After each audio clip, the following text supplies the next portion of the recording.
County and the city of Sacramento are debating possible solutions as we speak. Take a look at the city council plan. They will vote tonight on banning camping in certain places. If passed, law enforcement would be allowed to move homeless camps that block the entrance to businesses and sidewalks. Meanwhile, in Sacramento County, the Board of Supervisors is debating banning camping along the American River Parkway. It comes in response to safety concerns like wildfires. The ban would also extend to schools, libraries, and government buildings. ABC 10's Bridget Buyorlo is live tonight in Sacramento. And Bridget, I understand the county is expected to vote yes on this ban.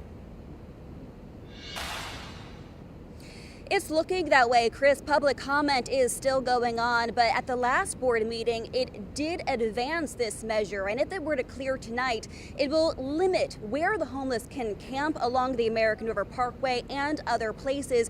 And some are really concerned that it could add to an already growing crisis.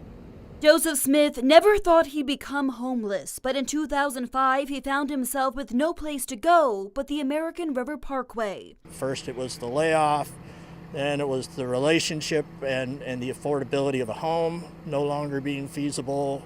The dominoes just kept falling from there. He lived outside in a tent for nearly 6 years before turning his life around and accepting the help he needed. You know, I'm 11 years sober now. Those were all, everything fell into place really fast once I was willing and the services were available to me. But he says right now fewer services are out there for the homeless, and as a result, the crisis has only gotten worse. Since 2019, homelessness in Sacramento County has nearly doubled, with the latest point-in-time count showing 9,300 people living on the street.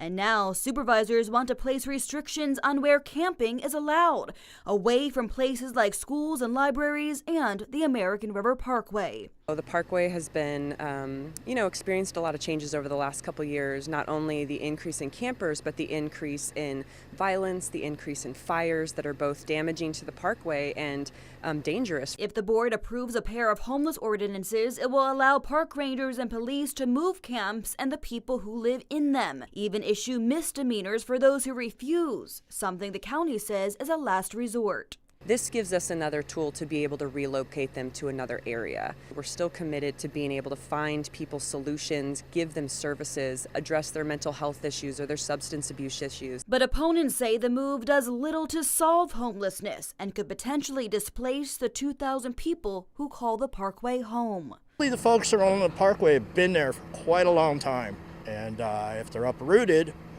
without anywhere specifically to go, they're coming into the neighborhoods, they're coming into the streets. Across the street from here, the Sacramento City Council is taking up a vote on an ordinance of their own. That one deals with sidewalk camping and outside business entrances. But the big question that everyone wants to know, Chris, is how will this all be enforced? And the city and county, they do agree on one thing. The focus, first and foremost, will be on voluntary compliance and relationship building between law enforcement and the homeless community before any citations are issued. Chris? Indeed. As a matter of fact, I just heard from the mayor's office, Bridget. They say this is not just a police issue. They'll be working with the Department of Community Response, Code Enforcement, and SAC PD. Of course, we're going to be following the vote throughout the evening. We'll have more tonight at 11. Bridget, thank you.